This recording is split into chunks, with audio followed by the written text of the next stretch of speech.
Nitol tata নিবেদিত DBC নিউজের নিয়মিত আয়োজন সংবাদ সম্প্রসারণে সবাইকে স্বাগত জানাচ্ছি। আমি শাহনাজ রুমা। দিনের বাছাই করা সংবাদ আর এর পর্যালোচনা নিয়ে সংবাদ সম্প্রসারণে আজকে আমার সঙ্গে অতিথি হয়ে অনলাইনে যুক্ত হয়েছেন জাতীয় প্রেস ক্লাবের সাবেক সভাপতি এবং ফাইন্যান্সিয়াল হেরাল্ডের সম্পাদক রিয়াজউদ্দিন আহমেদ, যুক্ত হয়েছেন ঢাকা বিশ্ববিদ্যালয়ের সাবেক উপাচার্য এবং বাংলাদেশ সংবাদ সংস্থা বাসসের পরিচালনা বোর্ডের চেয়ারম্যান অধ্যাপক ডক্টর আ মোশাররফিন সিদ্দিক। স্বাগত জানাচ্ছি আপনাদের দুজনকে আমাদের আজকের আলোচনায়। রিয়াজউদ্দিন আহমেদ, আপনাকে দিয়ে আমরা আলোচনা শুরু করছি। প্রথম খবরটি, আজকে প্রধানমন্ত্রী তিনি উদ্বোধন করলেন পর্যটন নগরী হিসেবে রানওয়ের উদ্বোধন করলেন, এবং কক্সবাজারের এই রানওয়েটি যেটি বলা হচ্ছে যে দেশে প্রথমবারের মতো এটি হচ্ছে সমুদ্রের বুকে তৈরি হচ্ছে একটি রানওয়ে। কেমন দেখছেন? এবং আজকে প্রধানমন্ত্রী এটিও বলেছেন যে মাইল ফলক হবে বাংলাদেশের সঙ্গে সারা বিশ্বের যে যোগাযোগ। একটু মূল্যায়ন শুনবো। না, এটা তো প্রধানমন্ত্রী যা বলেছে এটা অত্যন্ত উৎসাহব্যঞ্জক এবং আমরা অত্যন্ত আনন্দিত। এখন জিনিসটা কিভাবে বাস্তবায়িত হবে এটা আমরা দেখব। রানওয়ের একটা অংশ সমুদ্রের উপরে থাকবে, এটা কিন্তু একটা নতুন ধারণা। এখন জিনিসটা হলো কক্সবাজারকে আন্তর্জাতিক মানের একটা পর্যটন কেন্দ্র হিসেবে গড়ে তুলতে হলে অনেক কাজ করতে হবে। তার মধ্যে বড় জিনিস হলো বিদেশিরা যাতে এখানে এসে স্বাচ্ছন্দ্য বোধ করে, তারা নানান রকম রেগুলেশনের মধ্যে পড়ে না যায়, এই কাজটা ভালোভাবে করতে হবে। এখন যেটা প্রধানমন্ত্রী যেটা বলেছেন যে ভৌগোলিক অবস্থিতির কারণে বাংলাদেশ ইন্টারন্যাশনাল এভিয়েশন রুটের মধ্যে পড়েছে এবং এই কারণে কক্সবাজার একটা এভিয়েশন হাব হতে পারে। এখানে তেল নেওয়ার জন্য বড় বড় প্লেনগুলি আসতে পারে, যার ফলে টুরিস্টরাও একেবারে ইউরোপ থেকে শুরু করে, আমেরিকা থেকে শুরু করে, জাপান থেকে শুরু করে সোজা কক্সবাজারে এসে চলে আসবে। রানওয়েটি হবে 10,700 বর্গফুট, যেটা ঢাকা এয়ারপোর্ট থেকেও কিছুটা সামান্য একটু বড়।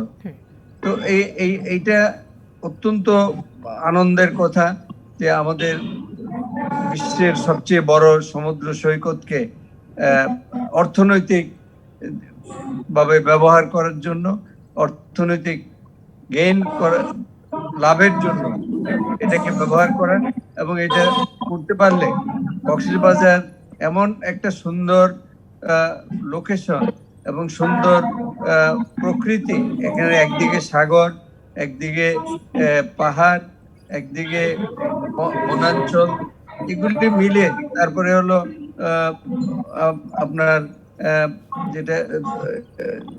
যেটা মেরিন ড্রাইভ, কক্সবাজার থেকে টেকনাফ পর্যন্ত যে মেরিন ড্রাইভ, এটা তো একটা দেখার মতো জিনিস। এটা যারা গেছেন তারা বলতে পারবেন।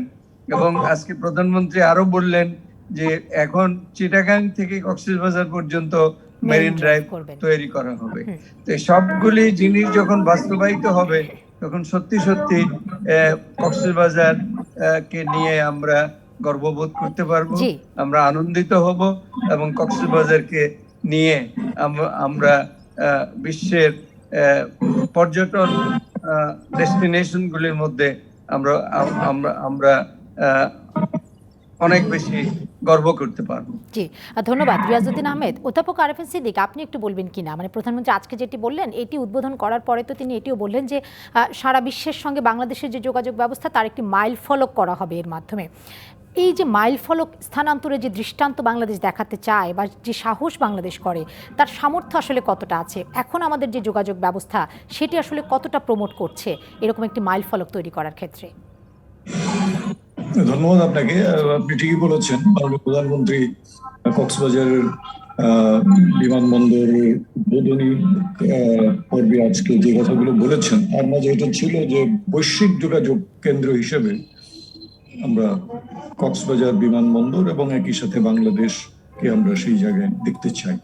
তো সক্ষমতার কথা যেটা বলেছেন, সক্ষমতা আছে বলেই আমরা নিজ অর্থায়নে পদ্মা সেতুর মতো একটি অত্যন্ত বড় প্রকল্প, মেগা প্রকল্প যেটা বলা হচ্ছে, সেটাও সব প্রায় শেষ হওয়ার পথে। সক্ষমতা আছে, এখন যেটি দরকার সেটা হচ্ছে সাধারণ মানুষের মাঝে একটা উদ্দীপনা সৃষ্টি করা, যাতে সবাই মিলে খুব নিয়মতান্ত্রিক ভাবে এই কাজগুলো করে আমরা এগিয়ে যাই। আসলে তো স্বপ্ন থাকতে হয়। মাননীয় প্রধানমন্ত্রী বাংলাদেশের মানুষকে স্বপ্ন দেখাচ্ছেন। তিনি 2041 সব রূপকল্প, 2100 সালের রূপকল্প, এই যে এগুলো দিচ্ছেন একে একে, এগুলো কিন্তু মানুষকে স্বপ্ন দেখাচ্ছে।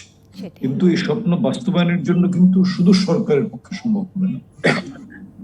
সরকার আর্থিকভাবে পরিকল্পনা গুলো করে সেটা বাস্তবায়নের দিকে যাবেন, কিন্তু সাধারণ মানুষকে এখানে ঐক্যবদ্ধভাবে সেগুলোর সাথে যুক্ত থাকা, সমর্থন করা, সেগুলো দরকার আছে।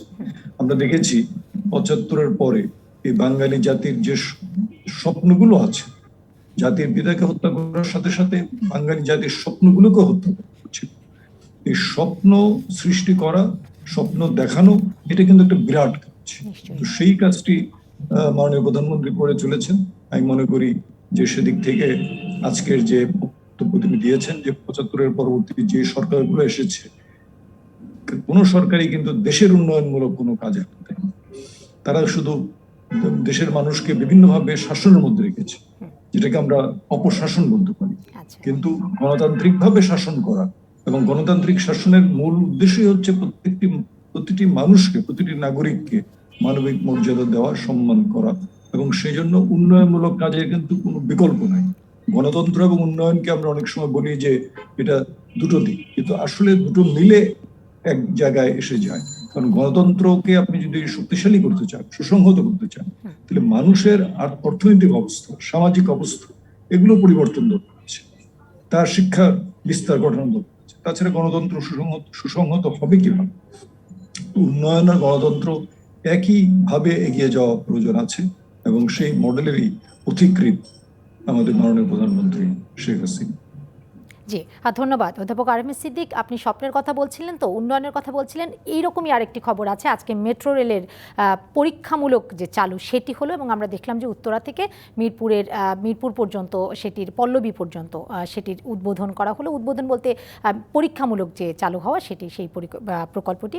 এবং সেই জায়গায় আমরা কতটা আসলে এই যে যোগাযোগের কথা আমরা বলছি মেট্রো রেল প্রকল্পের, রিয়াজউদ্দিন আহমেদ আপনি একটু যুক্ত করবেন কিনা এর সঙ্গে, যে সারা বিশ্বে আমরা জানি যে মেট্রো রেল প্রকল্পগুলো হয় এবং সেই মেট্রো রেলের মাধ্যমে তাদের যাতায়াত ব্যবস্থা, তাদের ট্রাফিক অনেক কম থাকে, নানান রকম সুবিধা কিন্তু নগরবাসী পায়। বাংলাদেশে যদি মেট্রো রেল হয়, আপনি কি মনে করেন কতটা সুবিধা নগরবাসী পাবে? না, সুবিধা তো পাবেই। মেট্রো রেলের তো একটা সুবিধা, ইনহেরেন্ট সুবিধা আছে, এটা পাবে। কারণ ঢাকা শহর যানজটের শহর, এতে কোনো সন্দেহ নাই। যানজট এতই প্রকট যে এখানে অর্থনৈতিক ক্ষতি হচ্ছে প্রচুর। মানুষকে একটা জায়গায় যেতে হলে তাকে অনেক সময় নষ্ট হয় রাস্তায়। এইটাকে ওভারকাম করার জন্য, এইটাকে করার জন্য এই যে মেট্রো রেল চালু করা হচ্ছে, যেটা আজকে ট্রায়াল হয়ে গেল, এটা সরকারকে অভিনন্দন জানাই। এটা সত্যি ঢাকা শহরে যখন মাথার উপর দিয়ে ট্রেন যাবে, মানুষের গর্বে বুকটা ভরে উঠবে। যে কি আমরা বিদেশে দেখছি, এগুলি আমাদের ঘরে চলে আসছে, এগুলি আমাদের ঘরের কাছে চলে আসছে। এটা তো গর্ব, অহংকার করার মতো।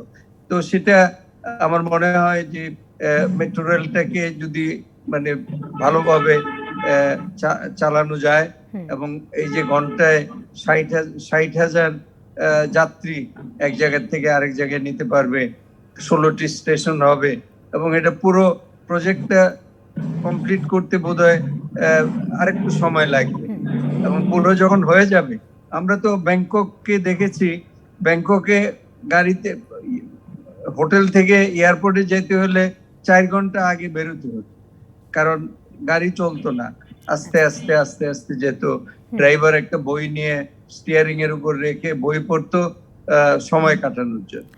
সেই ব্যাংকক এখন স্বপ্নের নগরী।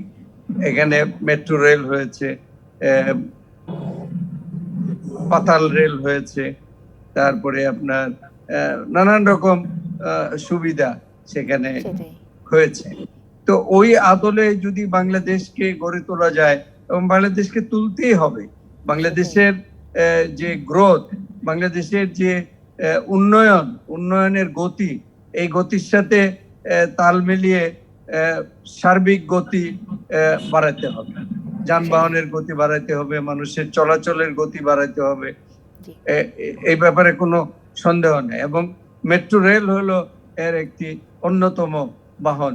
আমি আশা করি এই মেট্রো রেল আমাদের স্বপ্ন পূরণ করবে, মানুষকে আনন্দিত করবে, মানুষকে সুবিধা দিবে চলাচলের জন্য, এবং তারা চলাফেরা করবে নির্বিঘ্নে, বাধাহীনভাবে। ধন্যবাদ রিয়াজউদ্দিন আহমেদ, ধন্যবাদ আপনাকে। অধ্যাপক আরিফিন সিদ্দিক, আপনি একটু যুক্ত করবেন কিনা এর সঙ্গে, আমাদের নগরবাসী বা আমরা যারা আছি আমরা কতটা উপকারভোগী হব এই মেট্রো রেলের মাধ্যমে? আমার মনে হয় যে রিয়াজ ভাই যে কথাগুলো বললেন তার সূত্র ধরে এটুকু বলা যায় যে ব্যাংককের কথা উনি বললেন। ব্যাংককে আপনার 87-88 সালে ব্যাংককে যারা গেছেন তারা জানেন যে ঢাকাতে যে ট্রাফিক জ্যাম আমরা দেখি তার থেকে অনেক গুণ বেশি ট্রাফিক জ্যাম। ওই যে যেটা বললেন রিয়াজ ভাই, যে এয়ারপোর্ট থেকে হোটেলে যেতে 4 ঘন্টা 5 ঘন্টা বা তার বেশি সময় লাগে। সেই ব্যাংকক কিন্তু কয়েক বছরের মাঝে ফ্লাইওভার, আপনার ওভারপাস, মেট্রো রেল এগুলো করে এমন অবস্থা করেছে যে এখন মুহূর্তের মধ্যে আপনি বিমানবন্দর থেকে শহরে চলে যান।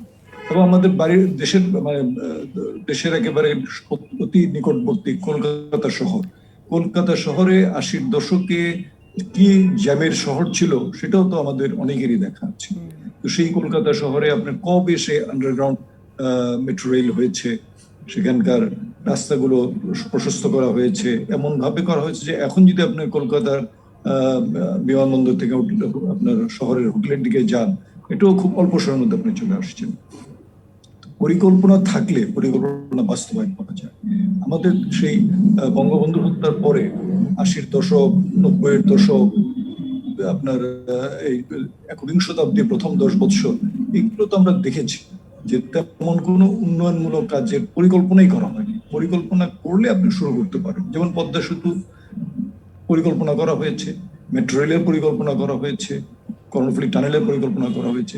পরিকল্পনা করা হলে আপনি কাজ শুরু করলেন, হয়তো যে পরিকল্পনা অনুযায়ী যখন শেষ করার কথা তার থেকে কিছুটা বিলম্ব হয়ে যায়, প্রজেক্টে নানা সমস্যা দেখা দেয়, সেগুলো তো আমাদের মতো একটা উন্নয়নশীল দেশে খুবই স্বাভাবিক। কিন্তু তারপরেও এই কাজগুলো তো একসময় সম্পন্ন হয়। যেমন আজকে মেট্রো রেলের যে আমরা দেখলাম ট্রায়াল রান, তাতে তো বোঝা যাচ্ছে যে এখন আমরা একেবারে কাছাকাছি চলে আসছি, এটা আগামী বছর উদ্বোধন করা হবে আনুষ্ঠানিক। তো আমার মনে হয় এইভাবেই দেশের পরিকল্পনা করে এগিয়ে নেওয়াটাই হলো নেতৃত্বের দায়িত্ব। তো সেই নেতৃত্ব যদি জনগণের নেতৃত্ব না হয়, জনগণের উন্নয়ন, দেশের মঙ্গল তারা যদি না চান, তাহলে কি করে হবে? তো সেই একটা অন্ধকার সময় তো আমরা পেরিয়ে এসেছি। সেটাই আমাদের দুঃখ যে আমরা অনেক পিছিয়ে গেছি। 2021 সালে এসে ঢাকা শহরে এই ধরনের ট্রাফিক জ্যামের মধ্যে আমাদের পড়তে হবে, এটার কোনো কারণ ছিল না। এই প্রকল্পগুলো তো আরো বহু আগেই সম্পন্ন করা যেত। জি, ধন্যবাদ অধ্যাপক আরিফিন সিদ্দিক, ধন্যবাদ রিয়াজউদ্দিন আহমেদ। একটা বিরতি নেব, বিরতির পর ফিরবো, আরও কয়েকটি বিষয় আছে, সেগুলো নিয়ে আপনাদের বিশ্লেষণ জানার চেষ্টা করব। দর্শক সঙ্গে থাকবেন আপনারাও। বিরতির পরে আবারও স্বাগত জানাচ্ছি নিটোল টাটা নিবেদিত সংবাদ সম্প্রসারণে। সাথে যুক্ত আছেন রিয়াজউদ্দিন আহমেদ, আছেন অধ্যাপক ডক্টর আরিফিন সিদ্দিক। দুজনকে স্বাগত জানাচ্ছি আবারও আমাদের আলোচনায়। এ পর্যায়ে আমরা কথা বলতে চাই, আজকে সুপ্রিম কোর্ট আইনজীবী সমিতির পক্ষ থেকে বিবৃতি দেওয়া হলো এবং সেই বিবৃতিকে নিয়ে আইনজীবীপন্থী, বিএনপিপন্থী এবং আওয়ামীপন্থী যেসব আইনজীবীরা আছে তাদের মধ্যে সংবাদ সম্মেলন এবং প্রশ্ন উত্তর হয়েছে। এই বিষয়টি একটু জানতে চাইব রিয়াজউদ্দিন আহমেদ, আপনি একটু বলবেন কি না যে সুপ্রিম কোর্ট আইনজীবী সমিতির অফিসিয়াল যে প্যাড, সেই প্যাডে বিবৃতি দেওয়া হয়েছে। কয়েকদিন ধরে জিয়াউর রহমানকে নিয়ে নানান রকম বক্তব্য দিয়ে দেওয়া হচ্ছে, পাল্টা বক্তব্য দেওয়া হচ্ছে। সেই সব বক্তব্যের বিষয়ে তাদের যে প্রতিক্রিয়া, সেটি সুপ্রিম কোর্ট আইনজীবী সমিতির অফিসিয়াল প্যাডে দিয়েছে। এটি আসলে কতটা সমীচীন আপনার কাছে মনে হয়? এটা দেখেন, সুপ্রিম কোর্ট আইনজীবী সমিতি বা যে কোনো পেশাজীবী সংগঠনের সংগঠন আমাদের দেশে এখন রাজনীতিকরণ হয়ে গেছে। এগুলি রাজনীতির বাইরে আর থাকছে না, তারা রাজনীতির অঙ্গ সংগঠন হয়ে গেছে। কাজেই এখানে পেড ইউজ করা বা দলের নাম ব্যবহার করা সবকিছুই এটা বৈধভাবে করা হচ্ছে, যদিও এটা করা উচিত না। এই পেশাজীবী সংগঠনগুলো ইন্ডিপেন্ডেন্টলি থাকার কথা। এখন দেখেন আইনজীবীরা, সাংবাদিক, ইঞ্জিনিয়ার, ডাক্তার, শিক্ষক, তারা সবাই সবাই এখন রাজনীতির শিকার, এবং রাজনীতিকে বাদ দিয়ে কিছুই করা যাচ্ছে না। তো রাজনীতি যখন আসে তখন পেড ইউজ করা বা সিল ইউজ করা এগুলি তো খুব নগণ্য ব্যাপার। রাজনীতিকরণ করাটাই হলো প্রতিষ্ঠানের ইমেজটাকে নষ্ট করে, প্রতিষ্ঠানের ভাইটালিটিটাকে নষ্ট করে দেওয়া। তো যেটা সুপ্রিম কোর্ট আইনজীবী সমিতিতে যেটা হচ্ছে এটা হতেই থাকবে, এবং হচ্ছে, এটা সব রিজিমেই হচ্ছে, সব সময় হচ্ছে। এটাকে যারা যখন ক্ষমতাসীন থাকে তাদের সুবিধাটা একটু বেশি থাকে, যারা বিরোধী দলে থাকে তাদের অত সুবিধা থাকে না। যেই জিনিসটা, যে ইস্যুটা নিয়ে সুপ্রিম কোর্ট আইনজীবী সমিতি পাল্টাপাল্টি হচ্ছে, এই ইস্যুটা নিয়ে তো বিতর্ক আছে। এটা নিয়ে কথা হলো মানে জিয়াউর রহমান কবরে আছে কি নাই, কবরে থাকলে কি হবে, না থাকলে কি হবে, এটাও আমরা দেখার জন্য অপেক্ষা করতে হবে। এগুলি অনেকটা ইস্যু বানানো হয়, অনেকটা নন ইস্যু এগুলি, কিন্তু এর মধ্যে জড়িয়ে যায় রাজনৈতিক দল, পেশাজীবী সংগঠন, তারা সবাই জড়িয়ে যায়। এবং জড়িয়ে গেলে যেটা হয় যে এই অর্গানাইজেশন গুলির ভাবমূর্তি নষ্ট হয়। হ্যাঁ, এবং সবাই তো আসলে রাজনৈতিক স্বার্থে, সব অর্গানাইজেশনই আসলে তখন রাজনৈতিক স্বার্থে ব্যবহৃত হয়। জি, ধন্যবাদ রিয়াজউদ্দিন আহমেদ। অধ্যাপক আরেফা সিদ্দিক, আপনি একটু বলবেন কিনা, যেটি রিয়াজউদ্দিন আহমেদ বলছিলেন যে যখন একটি অর্গানাইজেশনের মধ্যে রাজনীতি ঢুকে পড়ে তখন সেই অর্গানাইজেশন আসলে সব কিছুতেই তাদের মধ্যে রাজনৈতিক বিষয়টি কাজ করে, তাদের সেটি অফিসিয়াল প্যাড হতে পারে, সে ক্ষমতার জায়গা হতে পারে। রাজনীতির বাইরে গিয়ে আমরা এই যে সংগঠনগুলোর কথা বলি, বিশ্ববিদ্যালয়ের কথা যদি আমরা বলি, শিক্ষা প্রতিষ্ঠান আছে সেগুলোর কথা বলি, রাজনীতির বাইরে গিয়ে করার কি সুযোগ আমাদের আছে, মানে আমাদের বাস্তবতায়? কারণ আমাদের তো আসলে ক্ষমতায় যেতে একটি রাজনৈতিক দলকে সমস্ত পক্ষকে নিতে হয়, সবগুলো সংগঠনকে নিতে হয়, ফলে সেইখানে ক্ষমতার রাজনীতি যতদিন আমাদের দেশে থাকবে সেই জায়গায় আমাদের বের হয়ে যাওয়ার বা রাজনীতির বাইরে যাওয়ার কোনো সুযোগ আছে কিনা কোনো প্রতিষ্ঠানের? না, আপনি শেষে যেটা বললেন যে সকলকে নিয়ে, কারণ একটি সংগঠন, সেটা আইনজীবীদের সংগঠন হোক অথবা শিক্ষকদের সংগঠন হোক, সাংবাদিকদের হোক অথবা চিকিৎসকদের হোক, যে কোনো পেশাজীবী সংগঠন, সেখানে সংগঠনের সকল সদস্যকে নিয়েই চলতে হবে। এটাই হচ্ছে আপনার একটা সংগঠনের মূল নীতি। তো এই সকলকে নিয়ে চলতে হলে সকলের মতামত প্রতিফলিত হয় এমন বিবৃতি, বক্তব্য তারা তো দিতেই পারেন। সেটা রাজনীতি যদি বলেন, নিশ্চয়ই রাজনীতি, কিন্তু সুস্থ রাজনীতি হতে হবে। কোনোভাবেই অপরাজনীতির মধ্যে যেন কোনো সংগঠনকে নিয়ে যাওয়া না হয়। যেমন ধরেন আজকে আমরা যে বিষয়টি নিয়ে আলোচনা করছি, একটা বিবৃতি দেওয়া হচ্ছে, আইনজীবীরা তাদের মতামত ব্যক্ত করবেন, নিশ্চয়ই তারা করবেন সেটি, কিন্তু সেটা বার অ্যাসোসিয়েশনের অফিসিয়াল প্যাডে কেন? সেটা তো তারা যে কোনো সময় যে কোনো ভাবেই তারা তাদের বিবৃতি প্রকাশ করতে পারেন। আর যদি বার অ্যাসোসিয়েশনের প্যাডে আপনি বিবৃতি দেন, তাহলে তো সেখানে প্রেসিডেন্ট, সেক্রেটারি, অন্তত পক্ষে কার্যকর পরিষদ যেটা এক্সিকিউটিভ কমিটি, তার সব মেম্বারদের মতামত নিয়ে সেটি করতে হবে। আজকে যেটি দেখলাম যে আওয়ামী লীগ পন্থী আইনজীবী এবং বিএনপি পন্থী আইনজীবী, তাদের মধ্যে একটা উত্তেজনা দেখা দিয়েছে। তার মানে বোঝা যাচ্ছে যে এটা কেন্দ্রীয় কার্যকর কমিটি যেটি বা এই ধরনের যে বডি তাদের আছে, সেখানে এই বিষয়গুলো নিশ্চয়ই আলোচনা হয়নি। কারণ সেখানে আলোচনা হলে সেখানে তো সিদ্ধান্তই হতো যে এটা বার অ্যাসোসিয়েশনের বিবৃতি যাবে। বার অ্যাসোসিয়েশনের বিবৃতি যদি না হয়, সেটা যদি বার অ্যাসোসিয়েশনের কোন সদস্যের হয়, তারা তো প্যাড ব্যবহার করতে পারে। তো সেটাই হচ্ছে আমাদের জন্য দুঃখজনক ঘটনা, যে আইনজীবী তারা আইন অনুযায়ী চলবে। তারা তো অন্তত আইনের দৃষ্টিতে কাজগুলো করে অন্য 10 জন নাগরিকের কাছে শিক্ষণীয় হবে এমন দৃষ্টান্ত থাকবে। তো তারাই যদি এই ধরনের কাজ করেন, যে আমি এখন একটা এক্সিকিউটিভ পজিশনে আছি, প্রেসিডেন্ট বা সেক্রেটারি বা ট্রেজারার, অতএব আমি আমার সংগঠনকে যেভাবে ইচ্ছে সেভাবে ব্যবহার করতে পারি, তো সেটা তো ব্যবহার ঠিক না, অপব্যবহার হয়ে যায়। এটা তো রাজনীতিও না, এটা অপরাজনীতি হয়ে যায়। তো সেই জায়গা থেকে বোধহয় আমাদের মুক্ত থাকার দরকার আছে। এখানে বডিতে যে সদস্যগুলো যারা আছেন এক্সিকিউটিভ কমিটিতে, তারা সম্মিলিতভাবে যদি কোনো বক্তব্য দেন, সেটা হবে বার অ্যাসোসিয়েশন।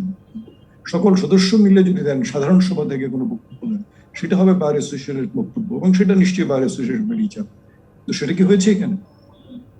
সেটাই আমার প্রশ্ন। জি, অনেক ধন্যবাদ জানাচ্ছি আবারও দুজনকে। আরও একটা বিরতির সময় হয়ে গেছে, বিরতি থেকে ফিরবো, আরও একটি বিষয় আছে জানবো, সেই বিষয়ে আপনাদের বিশ্লেষণ। দর্শক সঙ্গে থাকবেন আপনারাও। বিরতির পরে আবারও স্বাগত জানাচ্ছি নিটোল টাটা নিবেদিত সংবাদ সম্প্রসারণে। সাথে যুক্ত আছেন রিয়াজউদ্দিন আহমেদ, আছেন অধ্যাপক ডক্টর আরফিন সিদ্দিক। দুজনকে আবারও স্বাগত জানাচ্ছি আমাদের আজকের আলোচনায়। এই পর্যায়ে কথা বলতে চাই, আজকে নির্বাচন কমিশনের সচিবের কাছে আওয়ামী লীগ তাদের আয় ব্যয়ের হিসাব জমা দিয়েছে বার্ষিক, এবং সেখানে তারা যেটি বলেছে যে গত বছরের চেয়ে এই বছর তাদের ব্যয় বেশি হয়েছে। আয় হয়েছে তাদের, তারা যে ফর্ম বিক্রি করেছে নির্বাচনে, সেই মনোনয়ন ফর্ম থেকে তাদের আয় হয়েছে, কিন্তু করোনার কারণে তাদের ব্যয় বেড়েছে, সেই হিসাবটি দিয়েছে। রিয়াজউদ্দিন আহমেদ, আপনার কাছে একটু জানতে চাইব, করোনার সময়ে এই একটি রাজনৈতিক দল যারা ক্ষমতায় আছে, ক্ষমতাসীন একটি রাজনৈতিক দল হিসেবে আওয়ামী লীগের যদি তৎপরতার কথা বা যদি খরচের কথা যদি আমরা বলি, সেটিকে আপনারা কিভাবে মূল্যায়ন করবেন? না, এটা দেখেন, এই যে খরচের আয় ব্যয়ের হিসাব যেটা দিতে হবে ইলেকশন কমিশনে, এটা তো হলো জবাবদিহিতা, একটা রাজনৈতিক দলের জবাবদিহিতা। এটা ভালো, এটা মানে একটা রাজনৈতিক দলকে অনেক বেশি রেসপন্সিবল করবে, অনেক বেশি দায়িত্বশীল করবে।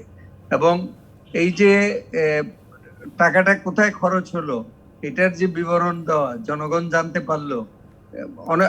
আমাদের দেশে রাজনীতিবিদদের সম্পর্কে এবং রাজনৈতিক দল সম্পর্কে একটা ধারণা আছে যে এখানে সব টাকা পয়সা নষ্ট করা হয়, এখানে টাকা পয়সা মানে কিভাবে খরচ করা হয় এটার কোনো হিসাব থাকে না। তো সেই জায়গার মধ্যে যখন হিসাবটা ইলেকশন কমিশনকে দেওয়া হয়, এবং এই আজকে যেটা দেখলেন যে করোনার সময় ক্ষমতাসীন দল তারা টাকাটা কিভাবে খরচ করেছে, তাদের ব্যয় বৃদ্ধি পেয়েছে কি জন্য? করোনা জনিত কারণে নিশ্চয়ই তারা সেখানে অনেক বেশি সাহায্য দিয়েছে, অনেক বেশি সাপোর্ট দিয়েছে জনগণকে। এটা ভালো, এটা সব রাজনৈতিক দলেরই করা উচিত। রাজনৈতিক দলের কাজই তো এটা, জনসেবা। আমাদের জনসেবার জায়গায় হয়ে গেছে জনভক্ষণ, মানে মানুষকে খেয়ে ফেলো, মানুষের যা যা আছে সব খেয়ে ফেলো। সেই জায়গার থেকে সরে আসতে হলে এই জবাবদিহিতাটাকে আরো শক্তিশালী করতে হবে, এই রাজনৈতিক দলের জবাবদিহিতা ইলেকশন কমিশনের কাছে। নিশ্চয়ই, ধন্যবাদ রিয়াজউদ্দিন আহমেদ। অধ্যাপক আরফিন সিদ্দিক, আপনি কিভাবে মূল্যায়ন করবেন?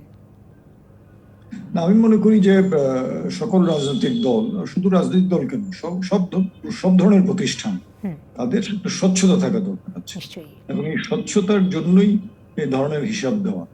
রাজনৈতিক দল হয়তো নির্বাচন কমিশনে দিচ্ছে, অন্যান্য প্রতিষ্ঠান যেগুলো আছে সরকারি, আধা সরকারি, তাদের যেখানে হিসাব দেওয়া দরকার আছে তারা নিয়মিতভাবে সেটা দিবে। তারা প্রতি বছর তাদের হিসাব নিকাশ অডিট করাবে এবং জনগণের সামনে সেগুলো উপস্থাপন করবে। জনগণ কিন্তু এই প্রজাতন্ত্রের মালিক, অতএব জনগণের অবহিত করার জন্য তারা সেগুলো গণমাধ্যমে নিয়ে আসবে। তাদের নিজস্ব যে আপনার মাধ্যমগুলো আছে, তাদের নিজস্ব প্রকাশনা থাকতে পারে, তার মাধ্যমে তারা জানাবে। এটাই তো একটা রাষ্ট্রের স্বচ্ছতা, জবাবদিহিতা প্রমাণ করে। তাই মনে করি যে এটা একটা ভালো দৃষ্টান্ত। আর করোনাকালীন সময় তো এটা খুব স্বাভাবিক যে করোনাকালীন সময়ে আয়ের দিকটা কমেই যাবে, কারণ করোনাকালীন সময় তো দলের বহু কার্যক্রম স্থগিত হচ্ছে। কিন্তু একই সাথে হয়তো জনগণের কল্যাণে, জনগণের সাহায্যে যদি দল থেকে এগিয়ে যায়, তাহলে সেখানে খরচটা স্বাভাবিকভাবে এই মহামারীর সময় কিছু বেড়ে যাবে।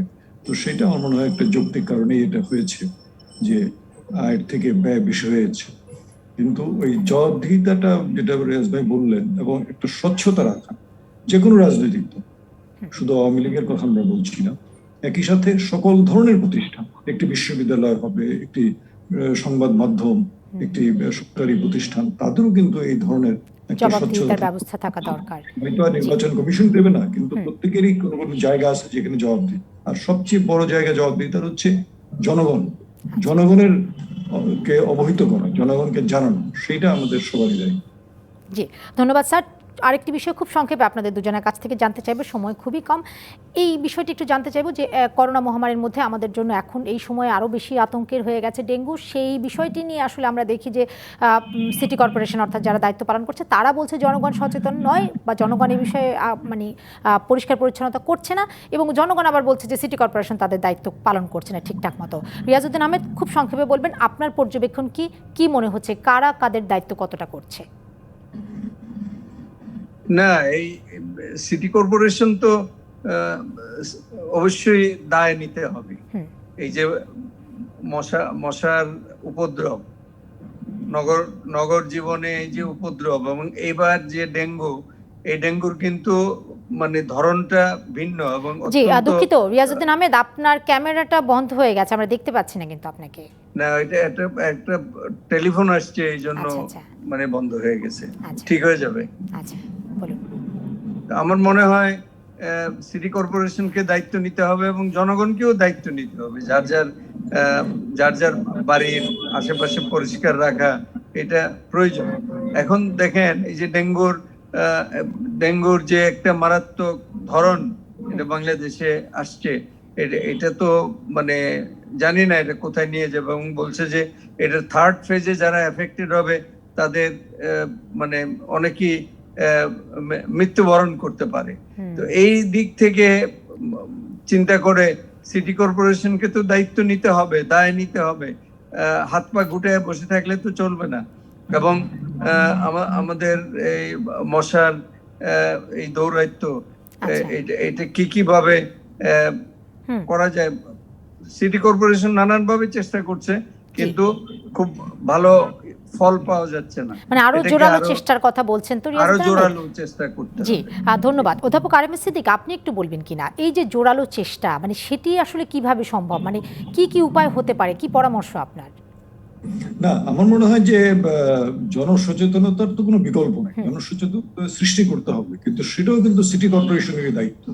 সিটি কর্পোরেশন নিজেরা মশক নিধনের কাজ করবে, আর মশা যেন না জন্মায়, পরিবেশ যেন বাড়ির পরিবেশ, অফিসের পরিবেশ, এগুলো যেন সঠিকভাবে মেনটেন করা হয়, সেটাও কিন্তু সচেতনতা সৃষ্টি করাটা সিটি কর্পোরেশন গুলোর দায়িত্ব। আমার মনে হয় যে এখানে জোরালো তো বিভিন্ন ভাবে করতে হয়। যেমন ধরেন, কালকে আমি দেখছিলাম টেলিভিশনে যে বিআরটি এর অফিসের ভেতরে গিয়ে মেয়র সাহেব দেখলেন যে সেখানে মশার একটা মানে আপনার কারখানা করা হয়েছে। উনি বলছিলেন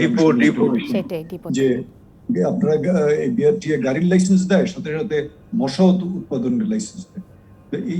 এই বিষয়গুলো তো আমাদেরকে শঙ্কিত করে। সরকারি অফিস, তাদের নিজস্ব লোকজন আছে, লোকবল আছে। প্রাইভেট বাড়িতে হয়তো অনেক সময় লোকের অভাব থাকে, কিন্তু সরকারি অফিসে যদি এই ধরনের ঘটনা ঘটে, সেটাই তার মানে জনসচেতনতার যে ঘাটতির কথা তারা বলে সেটির সঙ্গে আপনারা একমত যে সেই জায়গায় আমাদের ঘাটতি রয়ে গেছে। জনসচেতনতার কোনো বিকল্প নাই, সেটা তো নিশ্চয়ই আছে। আবার মশক নিধনেও সারা বছরই কাজ করতে হবে, শুধুমাত্র এই ডেঙ্গুর সিজনে এসে আমরা খুব অ্যাক্টিভ হয়ে গেলাম সেটা আমরা সুযোগ মতো আসলে করছি না, উপযুক্ত সময় অনেকবার হয়তো বা করছি না। অনেক ধন্যবাদ জানাচ্ছি অধ্যাপক আরিফ সিদ্দিক আপনাকে, ধন্যবাদ জানাচ্ছি রিয়াজউদ্দিন আহমেদ আপনাকেও আমাদের আয়োজনে সময় দেওয়ার জন্য, আপনাদের বিশ্লেষণ তুলে ধরার জন্য। দর্শক ধন্যবাদ জানাচ্ছি আপনাদেরকেও এতক্ষণ সঙ্গে থাকার জন্য।